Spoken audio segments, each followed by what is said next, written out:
اللهم صل على سيدنا ومولانا محمد افضل صلواتك بعدد معلوماتك وبارك وسلم وصل عليه. بسم اللہ الرحمن الرحیم.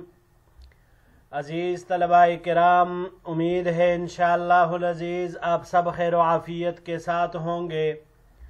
جامع السنن الترمذی جلد ثانی کے ابواب تفسیر القرآن عن رسول اللہ صلی اللہ علیہ وسلم کے ایک اور باب ما جاء ومن سورۃ المدثر کے ساتھ اللہ جل شانہ کے فضل و کرم سے ایک مرتبہ پھر آپ حضرات کے خدمت میں حاضر ہونے کا موقع ملا.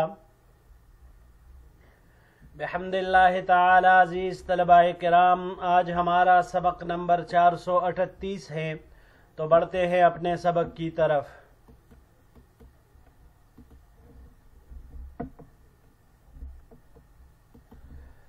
سورۃ المدثر، یہ باب ہے سورہ مدثر کی تفسیر کے بیان میں. وبه قال حدثنا عبد بن حمید قال حدثنا عبد الرزاق عن الزهري عن ابی سلمة عن جابر بن عبد الله رضی اللہ تعالی عنہ قال. ہمیں روایت کی عبد بن حمید نے، انہوں نے روایت کی عبد الرزاق سے، انہوں نے زہری سے، انہوں نے روایت کی ابو سلمہ سے، اور انہوں نے روایت کی حضرت جابر بن عبداللہ رضی اللہ تعالی عنہ سے. قال، انہوں نے فرمایا، سمعت رسول اللہ صلی اللہ علیہ وسلم وہو یحدث عن فترة الوحی فقال فی حدیثہ. میں نے حضور نبی کریم صلی اللہ علیہ وسلم کو حدیث مبارک بیان کرتے ہوئے سنا اس حال میں کہ آپ علیہ السلام وحی کے وقفہ کا تذکرہ فرما رہے تھے. تو آپ علیہ السلام نے ارشاد فرمایا، بینما انا امشی سمعت صوتا من السماء فرفعت رأسی فإذا الملك الذي جاءني بحراء جالس على كرسي بين السماء والأرض فجسست منه رعبا فرجعت. اس درمیان کہ میں چل رہا تھا، میں نے آسمان سے ایک آواز سنی، تو میں نے اپنا سر اوپر اٹھایا تو اچانک وہ فرشتہ جو میرے پاس غار حرا میں آیا تھا، آسمان اور زمین کے درمیان کرسی پر بیٹھا ہوا ہے. پس میں ہیبت سے اکڑ گیا اور میں گھر لوٹ آیا. فقلت زملونی زملونی فدثرونی فانزل اللہ یا ایہا المدثر قم فانذر الى قوله والرجز فہجر قبل ان تفرض الصلاة. پس میں نے گھر والوں کو کہا، زملونی زملونی، مجھے کپڑا اڑاؤ، مجھے کپڑا اڑاؤ. لوگوں نے مجھے کمبل اڑا دیا. تو اللہ جل شانہ نے سورہ مدثر کی یہ آیت نازل فرمائی، یا ایہا المدثر، اے کپڑے میں لپٹنے والے، قم فانذر، اٹھو پس کافروں کو ڈراؤ، وربک فکبر، اپنی رب کی بڑائی بیان کرو، وثیابک فطہر، اپنے کپڑوں کو پاک رکھو، والرجز فہجر، اور بتوں کو چھوڑ دو. الی قولہ، یہاں تک یہ آیت نازل ہوئی والرجز فہجر تک، یعنی لوگوں کو سمجھاؤ کہ وہ بتوں کو چھوڑ دے. قبل ان تفرض الصلاة، یہ حکم نماز فرض کیے جانے سے پہلے، یعنی نماز کے لیے تو بدن پاک، کپڑوں کا پاک ہونا وہ اپنی جگہ پر ہے، لیکن نماز سے پہلے بھی یہ حکم آیا ہے کپڑوں کا پاک ہونا، کپڑوں کی طہارت وہ فی نفسی ہی مطلوب ہے. هذا حدیث حسن صحیح، یہ حدیث حسن صحیح ہے. وقد رواہ یحیی بن ابی کثیر عن ابی سلمة بن عبد الرحمن ایضا، اور اس کو روایت کی یحییٰ ابن ابو کثیر نے ابو سلمہ ابن عبد الرحمن سے اسی طرح. وبه قال حدثنا عبد بن حمید قال حدثنا الحسن بن موسى عن ابن لهيعة عن دراج عن ابي الهيثم عن ابي سعيد عن رسول اللہ صلی اللہ علیہ وسلم قال.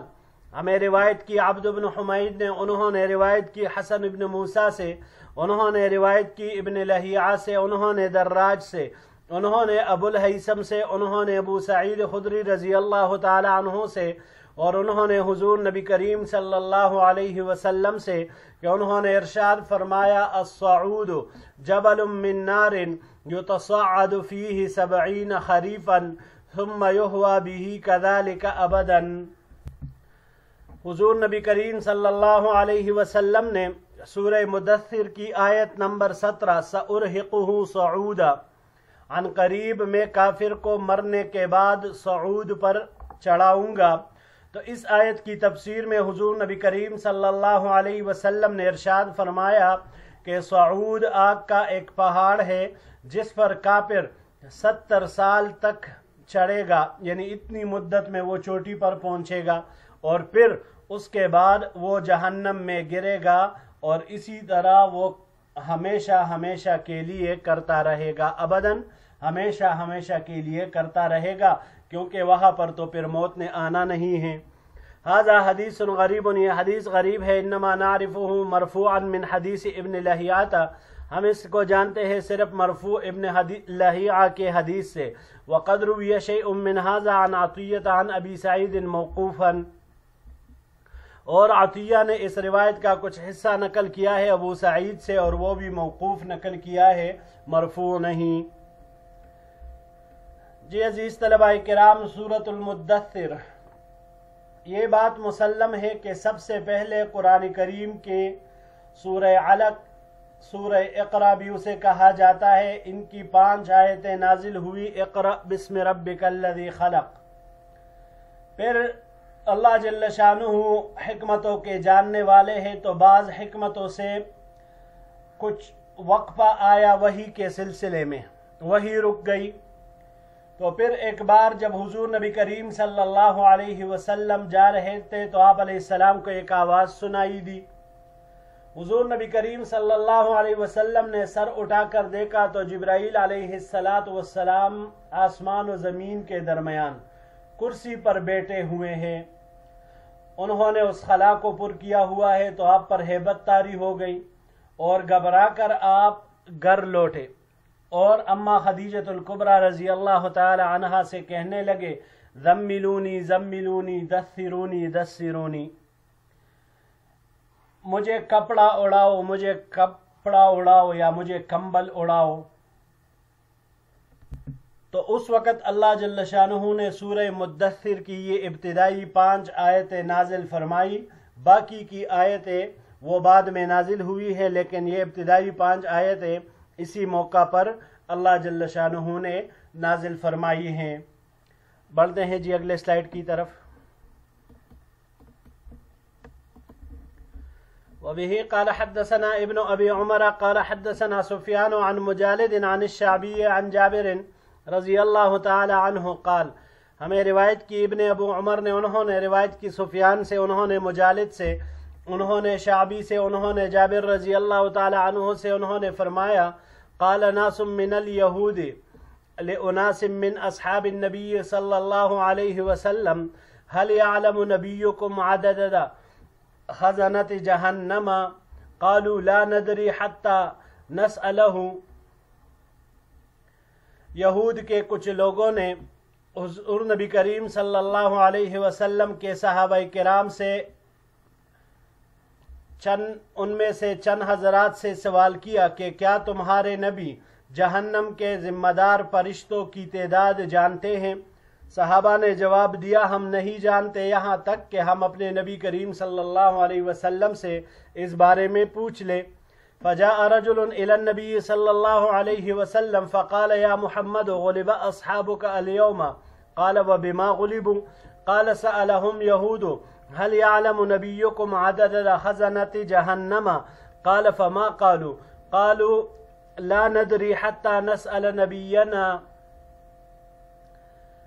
ایک شخص آیا حضور نبی کریم صلی اللہ علیہ وسلم کی خدمت میں اور اس نے کہا اے محمد صلی اللہ علیہ وسلم آج تمہارے صحابہ مغلوب ہو گئے، یعنی ہار گئے۔ آپ صلی اللہ علیہ وسلم نے پوچھا کس وجہ سے، کس بات سے؟ تو انہوں نے کہا کہ یہود نے ان سے پوچھا کیا تمہارے نبی جہنم کے ذمہ دار فرشتوں کی تعداد جانتے ہیں؟ آپ علیہ السلام نے پوچھا صحابہ نے کیا جواب دیا؟ تو اس شخص نے کہا کہ انہوں نے کہا ہم نہیں جانتے، یہاں تک کہ ہم اپنے نبی سے اس بارے میں پوچھے۔ قال افغلب قوم سئلوا عما لا يعلمون فقالوا لا نعلم حتى نسأل نبينا لكنهم قد سألوا نبيهم فقالوا أرنا الله جهرة علي بأعداء الله إني سائلهم عن تربة الجنة وهي الدرمك۔ حضور نبی کریم صلی اللہ علیہ وسلم نے ارشاد فرمایا، یہ بھی بلا کوئی ہارنے کی بات ہے، لیکن یہود نے اپنے نبی سے ایک محال امر کے بارے میں سوال کیا۔ انہوں نے کہا کہ ہمیں ہمارا رب علانیہ طور پر دکھلائیے، یعنی ایسے فضول قسم کے سوالات کرنے کی ان کی پرانی عادت ہے۔ علیہ بأعداء اللہ انی سائلہم عن تربت الجنت، ان اللہ کے دشمنوں کو میرے پاس لاؤ، میں ان سے جنت کی مٹی کے بارے میں پوچھوں گا۔ وہی الدرمک، جنت کی مٹی سفید میدہ ہے۔ قال، راوی کہتے ہیں فلما جاؤ، جب یہود آئے، قالوا یا ابا القاسم کم عدد خزنۃ جہنم، انہوں نے پوچھا کہ جہنم کے ذمہ دار فرشتوں کی تعداد کیا ہے؟ قال ہاکذا و ہاکذا، آپ علیہ السلام نے فرمایا اتنی اور اتنی، یعنی ہاتھوں کی انگلیوں سے۔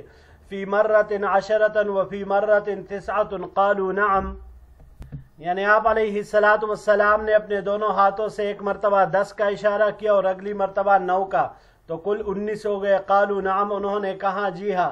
قال لهم النبی صلی اللہ علیہ وسلم ما تربت الجنت، حضور نبی کریم صلی اللہ علیہ وسلم نے ان سے پوچھا جنت کی مٹی کیسی ہے؟ قال فسکتوا ہنیہۃ، پس وہ تھوڑی دیر خاموش رہے۔ ثم قالوا اخبرنا یا ابا القاسم، فقال النبی صلی اللہ علیہ وسلم الخبز من الدرمک، انہوں نے کہا کہ آپ ہی ہمیں بتا دیجئے اے ابو القاسم۔ تو حضور نبی کریم صلی اللہ علیہ وسلم نے ارشاد فرمایا کہ سفید میدے کی روٹی کی طرح ہے۔ ھذا حدیث انما نعرفہ من ھذا الوجہ من حدیث مجالد، یہ حدیث ہم صرف اسے اسی طریق سے جانتے ہیں، مجالد کی حدیث سے۔ عزیز طلباء کرام، سورہ مدثر کی آیت کریمہ نمبر 30، علیہا 19، یعنی جہنم پر 19 فرشتے مقرر ہیں۔ یہ اللہ جل شانہ کی طرف سے مقررہ ایک تعداد ہے۔ اب ان 19 فرشتوں کے مقرر کرنے میں اللہ کی کیا حکمت ہے، اس عدد خاص کے اندر کیا حکمت ہے، تو یہ اللہ جل شانہ کے علم میں ہے اور کوئی بھی اس بات کو نہیں جانتا۔ اور اس کے علاوہ یہ 19 فرشتے وہ سب سے بڑے ہیں، یعنی اس جگہ کے وہ بڑے فرشتے ہیں، اور پھر ان میں سے ہر ایک کے ماتحت مزید فرشتے ہیں۔ اب ان کی تعداد کیا ہے تو یہ بھی صرف اور صرف اللہ جل شانہ ہی بہتر جانتے ہیں۔ جی بڑھتے ہیں آخری سلائیڈ کی طرف۔ وبه قال حدثنا الحسن بن الصباح البزار قال حدثنا زيد بن حباب قال حدثنا سهيل بن عبد الله القطعي وهو أخو حزم بن أبي حزم القطعي عن ثابت عن أنس بن مالك عن رسول الله صلى الله عليه وسلم۔ ہمیں روایت کی حسن بن صباح البزاز نے، حسن بن صباح البزاز نے روایت کی زید بن حباب سے، زید بن حباب نے روایت کی سہیل بن عبداللہ القطعی سے، سہیل بن عبداللہ قطعی یہ حزم بن ابو حزم القطعی کے بھائی ہیں، اور سہیل بن عبداللہ القطعی انہوں نے روایت کی ثابت سے، ثابت نے روایت کی حضرت انس بن مالک رضی اللہ تعالیٰ عنہ سے، اور انس بن مالک رضی اللہ تعالیٰ عنہ نے روایت کی حضور نبی کریم صلی اللہ علیہ وسلم سے، انہو قال فی هذه الآیہ هو اہل التقوی و اہل المغفرہ، قال قال اللہ تبارک و تعالی انا اہل ان اتقى فمن اتقانی فلم يجعل معی الہا فانا اہل ان اغفر له۔ حضور نبی کریم صلی اللہ علیہ وسلم نے اس آیت کریمہ ہوا اہل التقوی و اہل المغفرہ، اس کی تفسیر میں فرمایا کہ اللہ جل شانہ فرماتے ہیں کہ میں اس کا حقدار ہوں کہ مجھ سے ڈرا جائے، پس جو مجھ سے ڈرتا ہے اور میرے ساتھ کوئی اور معبود شریک نہیں کرتا تو میں اس کا حقدار ہوں کہ اس کی بخشش کر دوں۔ ھذا حدیث حسن غریب، یہ حدیث حسن غریب ہے۔ وسہیل لیس بالقوی فی الحدیث وقد تفرد سہیل بہذا الحدیث عن ثابت، اور سہیل اس حدیث میں جو آئے ہیں راوی سہیل بن عبداللہ القطعی، یہ اتنے قوی نہیں ہے، مطلب ضعیف راوی ہے، اور اس حدیث کو ثابت سے نقل کرنے میں وہ متفرد ہے، ان کے لیے کوئی تابع موجود نہیں ہے۔ جی عزیز طلباء کرام، سورہ مدثر کی آخری آیت هو اہل التقوی و اہل المغفرہ،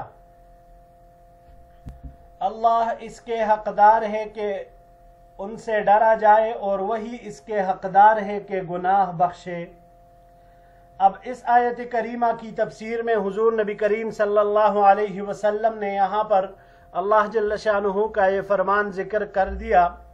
مطلب اس کا یہ ہے عزیز طلباء کرام کہ جو اللہ سے ڈر کر شرک سے بچے گا، اللہ کے ساتھ کسی کو شریک نہیں بنائے گا، کسی دوسرے کو معبود نہیں بنائے گا، تو اللہ تعالیٰ اس کے سب گناہ معاف فرما دیں گے، شرک کے علاوہ سب گناہ وہ معاف فرما دیں گے۔